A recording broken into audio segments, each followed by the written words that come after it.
Hello everyone, my self Bhumi and you are watching my channel Bhumi maths classes. इस video में मैं chapter first करा रही हूँ। चैप्टर का नाम है रियल नंबर्स और एक्सरसाइज है 1.2। क्वेश्चन जो है वो फिफ्थ, सिक्स्थ और सेवन्थ 3 क्वेश्चन मैं इस वीडियो में कराने वाली हूँ। आई होप कि आपको मेरे एक्सप्लेनेशन समझ आएंगे, पसंद आएंगे। If you like my work please do like, share and subscribe my channel. तो स्टार्ट करते हैं क्वेश्चन नंबर फिफ्थ से। Check whether 6n can end with the digit 0 for any natural number।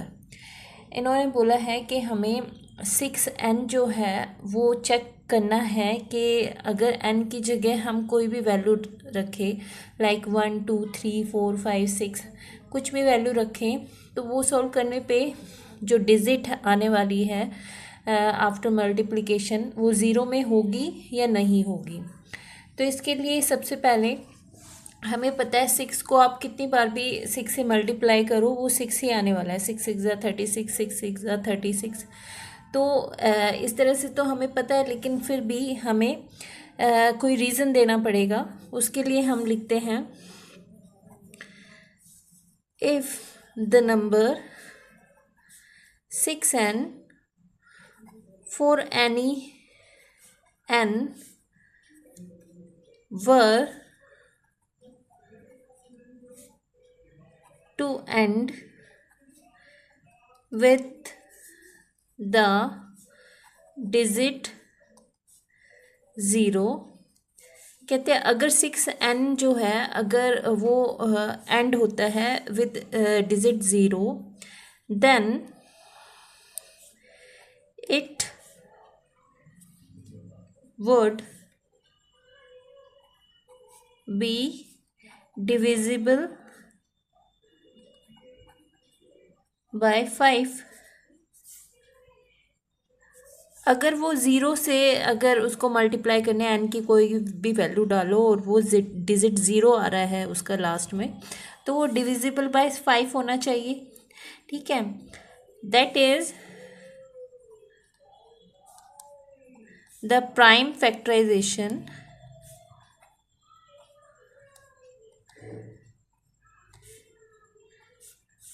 of 6n would contain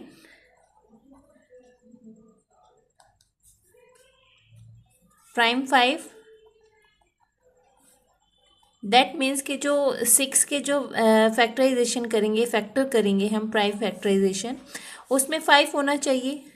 but this is not possible because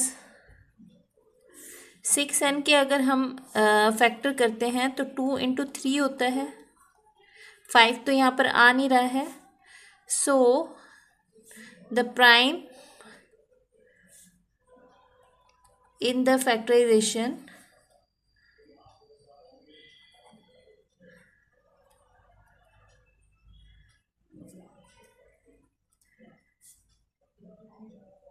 of 6n is 2 and 3।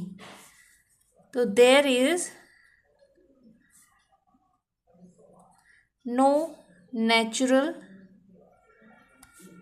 number n for which 6n ends with the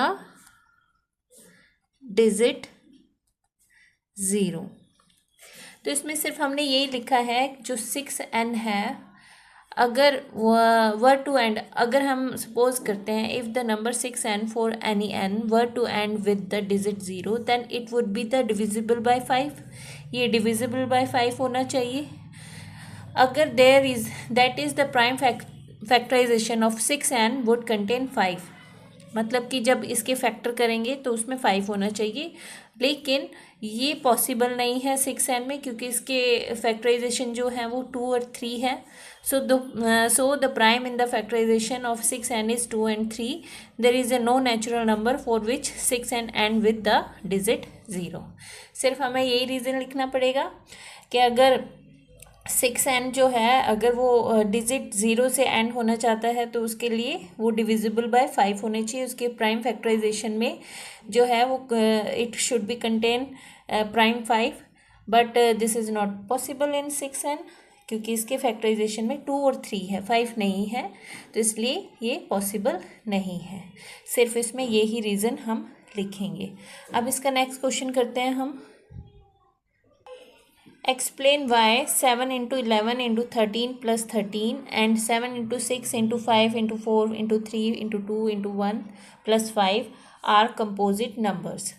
अब हमें पता है composite number कौन से होते हैं। Composite number वो होते हैं जैसे प्राइम नंबर होते हैं, वो सिर्फ अपनी ही टेबल में जाते हैं, लेकिन उसका अपोजिट जो होगा वो कंपोजिट नंबर होगा जो दूसरी के टेबल्स में भी आते हैं। लाइक 4 है, 4 अपनी टेबल में भी आता है लेकिन 2 की टेबल में भी आता है। इसी तरह से 6 है, 6 जो है वो 2 की टेबल में भी आता है, 3 की टेबल में भी आता है और अपनी टेबल में। तो 6 और 4 क्या होंगे? Composite numbers. तो हमें ये प्रूव करना है कि ये कंपोजिट नंबर क्यों है।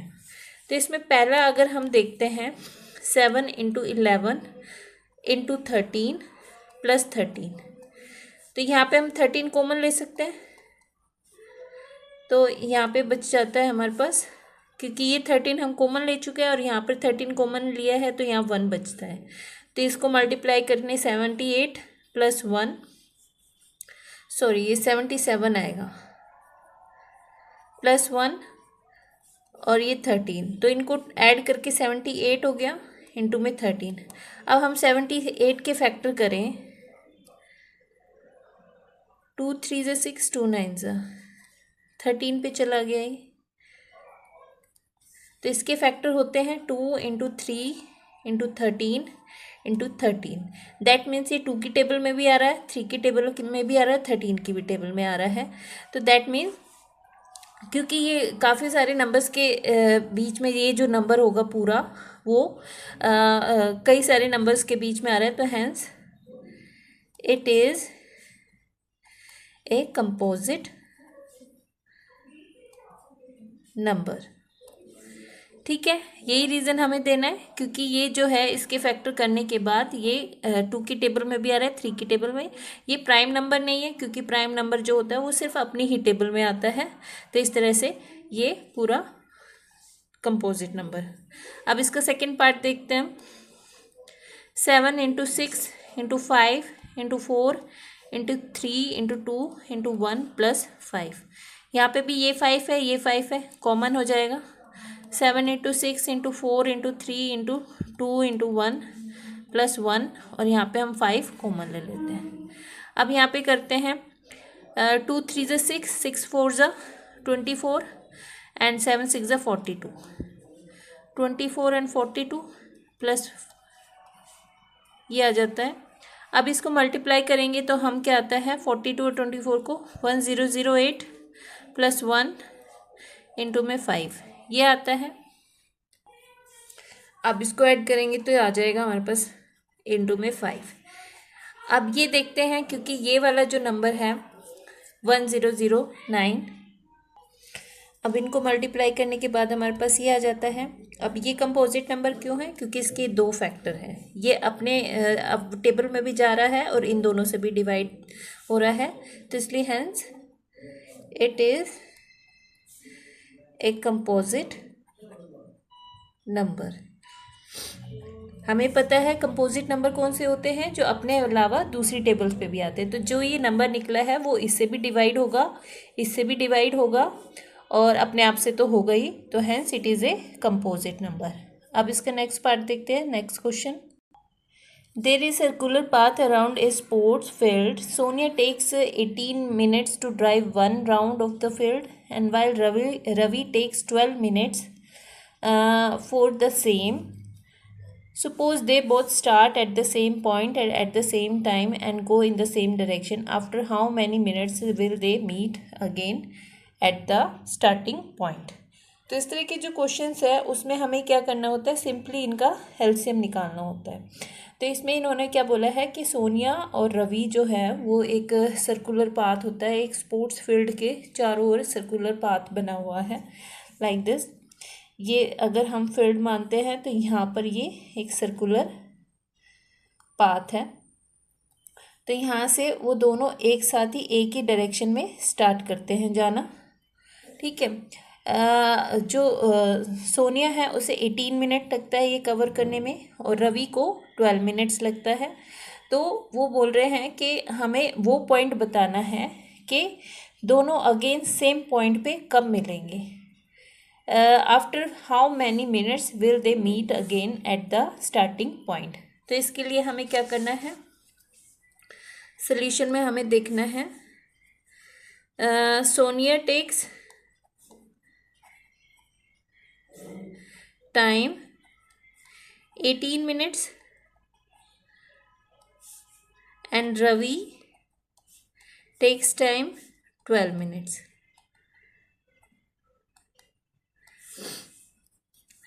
The time when they meet again at starting point.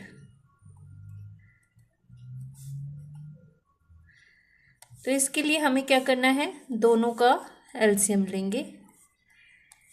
2 6 ज़ा 2 9 ज़ा 18, फिर अगेन 3 से 3 2 ज़ा 3 3 ज़ा। तो हमारे पास क्या आ गया इसका, 2 इंटू 3 इंटू 2 इंटू 3, 2 3 ज़ा 6, 2 3 ज़ा 6, 6 6 ज़ा 36। तो 36 मिनट्स के बाद क्या होगा, they will meet at the starting point.